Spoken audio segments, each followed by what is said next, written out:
Olá, seja bem-vinda, seja bem-vindo ao estudo de hoje. Hoje nós vamos refletir sobre o subtítulo Espírito e Matéria, dentro do capítulo 2, Elementos Gerais do Universo. Então, para começar, Kardec questiona se a matéria existe desde toda a eternidade como Deus ou foi criada.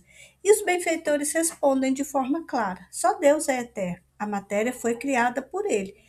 Em seguida, Kardec apresenta uma definição de matéria. Ele diz que geralmente se define a matéria como aquilo que tem extensão, que podemos impressionar os nossos sentidos e que é impenetrável.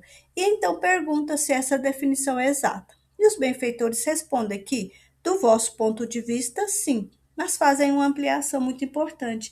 Eles falam que essa definição é limitada. Por quê? Porque nós só falamos daquilo que conhecemos. Ou seja, existem estados da matéria que não causam nenhuma impressão aos nossos sentidos e que, ainda assim, são matéria. Isso mostra que a matéria não é apenas aquilo que vemos, tocamos ou percebemos. E depois vamos entender o que é o espírito. Espírito aqui com E minúsculo. Por quê? Porque é o princípio inteligente do universo. Aqui ainda não estamos falando de nós, espíritos individualizados, mas do princípio da inteligência, do início de tudo. E depois Kardec quer saber sobre a natureza íntima do espírito. E os benfeitores explicam que não conseguimos compreendê-la plenamente com a nossa linguagem. Então, para nós, ele pode parecer nada. Por quê? Porque não é palpável, mas está fora da nossa percepção. Então, se nós ainda não compreendemos nós, espíritos imortais, imagina o princípio espiritual. E depois vem uma distinção importante.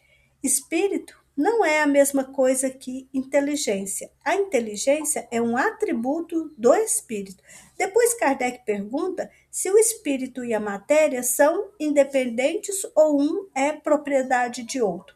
E a resposta é fundamental: são distintos, mas a união dos dois é necessária, ou seja, o espírito existe por si só. A matéria também existe por si, mas é a interação entre ambos que permite a manifestação da inteligência. Então, chegamos no ponto central. Então, há dois elementos gerais no universo? Sim, o espírito e a matéria, e acima de tudo, Deus, formando-se assim a tríade universal. Então, Deus como causa de todas as coisas, espírito como princípio inteligente e a matéria como princípio material.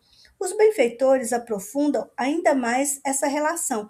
Para que o espírito possa agir sobre a matéria, existe um elemento intermediário, o fluido cósmico universal. E é importante entender, ele não é um terceiro princípio independente. Ele é a forma mais sutil da matéria primitiva. Ele funciona como um intermediário, permitindo que o espírito atue sobre a matéria mais densa. Ou seja, o espírito